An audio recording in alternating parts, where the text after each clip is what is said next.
మాచర్లలో high tension వాతావరణం కొనసాగుతోంది. మాచర్ల నియోజకవర్గం విధ్వంసానికి నిలయంగా మారింది. పోలింగ్ కి ముందు తర్వాత తీవ్ర స్థాయిలో అల్లర్లు జరిగాయి. 10 రోజులుగా అనధికారిక కర్ఫ్యూను పోలీసులు నిర్వహిస్తున్నారు.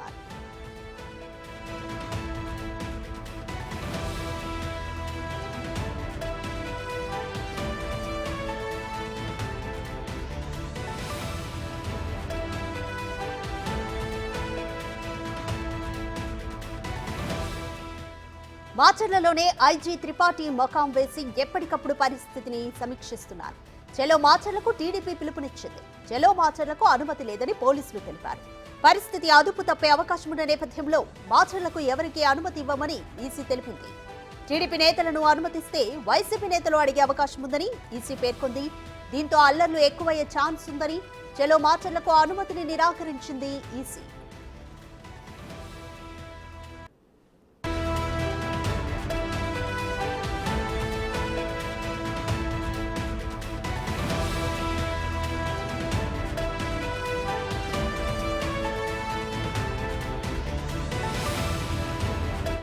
మరోవైపు మాచర్ల ఎమ్మెల్యే పిన్నెల్లి అజ్ఞాతంలో ఉన్నారు. టీడీపీ అభ్యర్థి జూలకంటి గుంటూరుకే పరిమితమయ్యారు. అల్లర్లకు పాల్పడ్డ 200 మంది నిందితులను పోలీసులు గుర్తించారు. మరికొంతమందిని గుర్తించే పనిలో సిట్ అధికారులు నిమగ్నమయ్యారు. ఇప్పటికే కొంతమందిని అరెస్ట్ చేసి రిమాండ్కు పంపించారు. జూన్ 6 వరకు మాచర్లలో 144 సెక్షన్ అమలులో ఉంటుందని పోలీసులు తెలిపారు. 8 కంపెనీల బలగాలతో పహారా కొనసాగిస్తున్నారు. ఎప్పుడు ఏం జరుగుతుందోనన్న భయాందోళనలో మాచర్ల ప్రజలున్నారు.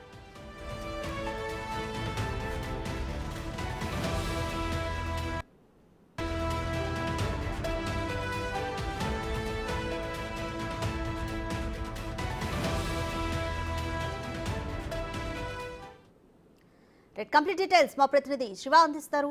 శివ, పోలింగ్ డే నుంచి కూడా మాచర్ల అత్యంత సమస్యాత్మక ప్రాంతంగా ఉంది. ఇంకా అల్లర్లు కొనసాగుతూనే ఉన్నాయి. 144 సెక్షన్ జూన్ 6 వరకు కొనసాగుతుంది. ప్రస్తుతానికైతే మాచర్లలో పరిస్థితి ఏ విధంగా ఉంది? ఈసీ అధికారులు ఎటువంటి జాగ్రత్తలు తీసుకుంటున్నారు? రాధిక, మొత్తం మీద చూసుకుంటే పల్నాడు జిల్లా మాచర్ల నియోజకవర్గంలో ఉద్రిక్తత వాతావరణం ఇంకా కొనసాగుతూ ఉంది. దాదాపుగా 8 పారామిలిటరీ బలగాల నేతృత్వంలో కేంద్ర బలగాలు, రాష్ట్ర బలగాలు, సాయుధ బలగాలు మోహరించి అనుక్షణం తమ గుప్పెట్లో పెట్టుకున్న పరిస్థితి కనిపిస్తూ ఉంది.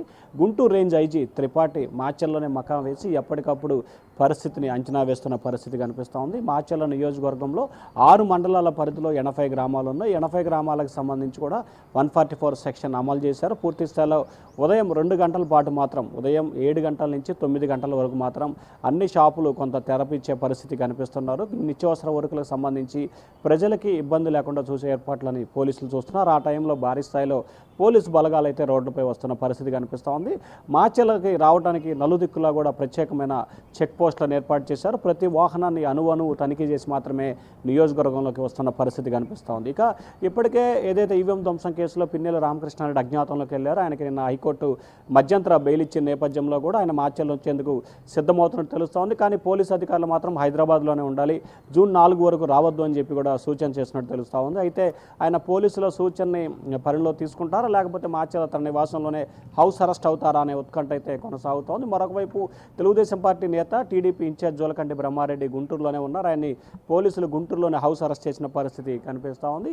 ఇక మొత్తం మీద చూసుకుంటే మాచర్ల తీవ్ర ఉద్రిక్తత వాతావరణం అయితే కొనసాగుతోంది. గత 11 రోజుల కాలంగా కూడా మాచర్ల ప్రజలు గుప్పుమంటూ కూడా అరచేతులు ప్రాణాలు పెట్టుకుని భయపడుతున్నారు. ఏ క్షణాన ఏమి జరుగుతుందో తెలియని అయోమయం, ఆందోళన ఆ ప్రజల్లో అయితే నెలకొనుంది. పోలీసు భారీ స్థాయిలో మోహరించినప్పటికీ ఎటువంటి ప్రమాదం వచ్చి పడుతుందో అని ఆందోళన అయితే చెందుతున్న పరిస్థితి. ఎందుకంటే మాచర్ల చుట్టుపరిసర ప్రాంతాలు, మాచర్ల నియోజకవర్గంలో ఉన్న వెల్దుర్తి, దుర్గి, కారంపూడి, రెండచింతల అన్ని మండలాల్లో కూడా ఎన్నికల రోజు గొడవలు జరగడం, దాదాపుగా ఒక మాచర్ల నియోజకవర్గ పరిధిలోనే ఆ రోజు 15 విధ్వంసకర సంఘటనలు జరగటం, ఈ గొడవలతో పాటు దాదాపుగా 400 మంది పైగా నిందితుల్ని పోలీసులు ఐడెంటిఫికేషన్ చేయడం, దాంట్లో 200 మంది నిందితుల్ని గుర్తించారు. వీరిలో కొంతమందికి 41 year నోటీసులు ఇచ్చి బైండ్ ఓవర్ చేసి పంపించడం జరిగింది. మరికొంతమందిని ఏదైతే ఆ సెక్షన్లు బేస్ చేసుకుని కూడా కోర్టులో హాజరుపట్టి రిమాండ్కి తరలించిన పరిస్థితి అయితే కనిపిస్తూ ఉంది. జూన్ 6వ తేదీ వరకు కూడా మాచర్ల నియోజకవర్గంలో 144 సెక్షన్ అమల్లో ఉంటుందని చెప్పి కూడా జిల్లా స్థాయి అధికారులు అయితే చెప్తా ఉన్నారు. తమ అనుమతి లేని ర్యాలీలు, నిరసనలు ప్రదర్శనలు చేయవద్దని చెప్పి కూడా హెచ్చరికలు జారీ చేస్తున్నారు. మరొక వైపు పల్నాడు ప్రాంతంలో ఎన్నికల కౌంటింగ్ ముగిసిన తర్వాత కూడా మరొక 10 నుంచి 15 రోజుల పాటు విధ్వంసాలు గొడవలు జరిగే అవకాశం ఉందని చెప్పి ఇంటెలిజెన్స్ హెచ్చరికల నేపథ్యంలో కూడా ఏదైతే 144 సెక్షన్ని జూన్ నెలాఖరు వరకు పొడిగించాలని చెప్పి కూడా జిల్లా అధికారులు అయితే ఆలోచన చేస్తూ ఉన్నారు. మరి ఎన్నికల కమిషన్ ఎటువంటి నిర్ణయం తీసుకుంటుంది ఏంటి అనే దానికి సంబంధించి కూడా నిర్ణయం రావాల్సి ఉంది. మరొక వైపు కౌంటింగ్ తర్వాత ఎటువంటి విపత్కరమైన పరిస్థితులు ఎదుర్కొనేందుకు సిద్ధంగా ఉండాలని చెప్పి ఎన్నికల సంఘం ఆదేశాలు జారీ చేసింది. 25 కేంద్ర బలగాలని అదనపు కంపెనీల బలగాల్ని ఆంధ్రప్రదేశ్ కూడా పంపడం జరిగింది. ఇప్పటికే వాటిలో కొన్ని బలగాల్ని పల్నాడుకి వినియోగించుకున్నారు. అవసరమైతే మరికొన్ని బలగాలను కూడా పల్నాడుకి పంపించేందుకు రాష్ట్ర పోలీసు యంత్రాంగం సిద్ధంగా ఉంది. Radhika. Right, thank you Shiva.